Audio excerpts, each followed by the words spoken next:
네, 그럼 첫 번째 순서로 부가가치세 신고 업무 순서에 대해서 알아보겠습니다. 부가가치세 신고를 하려면 신고 업무 순서가 어떻게 되는지 알고 시작을 해야 되겠지요. 그 업무 순서도로 이렇게 세 단계로 구분을 해보면 첫 번째 단계는 매출 매입 자료의 수집입니다.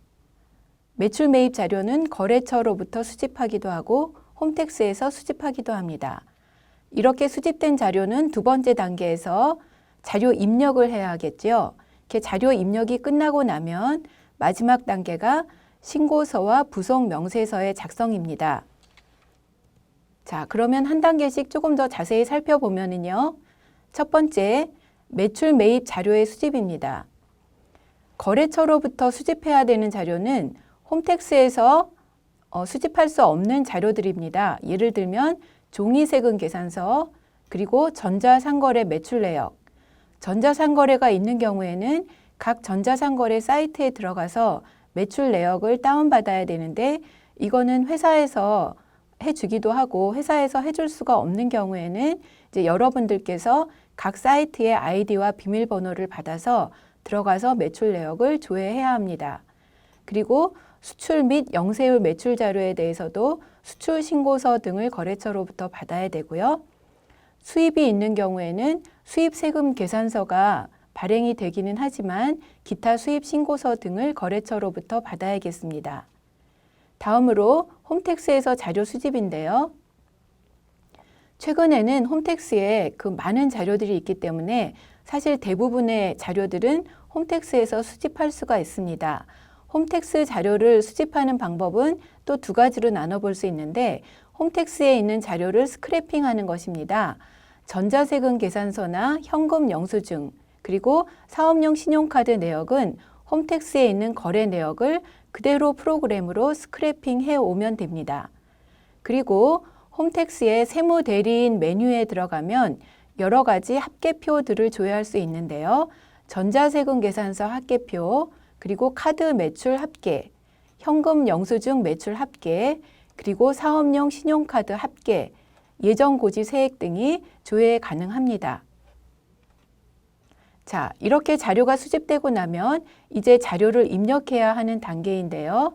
자료를 입력하기에 앞서서 여러분이 환경 등록이라는 메뉴에 들어가서 그 회사에 맞게 분계 유형이나 불공제 사유, 영세율 매출 구분, 의제료 자동 설정 이런 것에 대해서 그 회사에 맞는 최적의 설정을 해놓고 자료를 입력하면 자료 입력이 훨씬 더 쉬워집니다.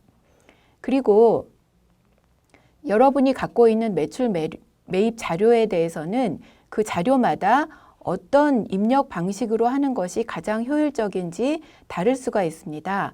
자료 입력 방식은 크게 세 가지로 구분해 볼 수 있는데 첫 번째, 수기 입력 방식, 두 번째, 엑셀 업로드 방식, 세 번째, 스크래핑 방식입니다. 자, 예전에는 모든 자료를 수기 입력할 수밖에 없었던 시절이 있었습니다. 그때에는 여러분이 손으로 얼마나 빨리 입력하느냐 하는 것이 굉장히 큰 장점이 되었는데 요즘에는 수기 입력하는 것은 거의 없고 대부분 90% 이상이 스크래핑 방식으로 입력을 합니다. 그래서 좀 더 효율적으로 스크래핑을 하면 되는 것이고요. 스크래핑을 할 수 없는 나머지 자료들만 수기 입력 또는 엑셀 업로드 방식을 사용하면 되겠습니다. 자, 그러면 여러 가지 자료의 구분에 따라서 어떤 방식으로 입력하는 것이 좋은지 자료 종류별로 한번 살펴보겠습니다. 전자세금 계산서는 당연히 홈택스에서 스크래핑을 해오면 됩니다. 스크래핑하면 거래 내역이 불러오고요. 그 거래에 대해서 분계까지 자동으로 프로그램이 수행을 해줍니다. 자, 그리고 카드 매출의 경우에는 거래 내역을 스크래핑하는 것은 아니고요. 홈택스에서 월별 합계가 조회되기 때문에 월별 합계로 여러분이 수기 입력을 하시면 됩니다. 그런데 온라인 거래가 있는 회사인 경우에는 그 온라인 거래에 대한 카드 매출은 홈택스에서 합계에 반영이 되어 있지 않기 때문에 여러분이 별도로 온라인 매출 거래, 그리고 음식 배달 거래 같은 것들은 별도의 자료를 받아서 그 온라인이나 음식 배달 매출 중에 카드 거래는 이제 별도로 집계해서 추가 입력을 해주셔야 합니다. 자, 현금 영수증은 매출과 매입 거래를 모두 홈택스에서 스크래핑 할 수 있기 때문에 스크래핑 방법으로 입력을 하시면 되고요. 그다음에 사업용 카드, 화물 운전자 복지 카드는 스크래핑이 가능하니까 스크래핑 방법을 이용합니다. 자, 사업용 신용카드로 등록되지 않은 기타 신용카드 내역을 매입세에 공제를 해줘야 하는 경우에는 어쩔 수 없이 수기 입력하거나 엑셀 업로드를 하게 되는데 건수가 얼마 안 될 때는 수기 입력하면 되겠지만 건수가 굉장히 많을 때는 엑셀 업로드를 하는 것이 좋겠는데요. 엑셀 업로드를 하기 위해서는 그 기타 신용카드 내역을 신용카드사로부터 메일로 받아서 메일이 엑셀로 돼 있건 텍스트 파일로 돼 있건 이거를 엑셀로 편집할 수가 있습니다. 그래서 엑셀 업로드를 하시는 게 좋겠습니다. 자, 이렇게 여러 가지 자료를 입력한 후에는 이제 신고서와 부속 명세서를 작성하는데요.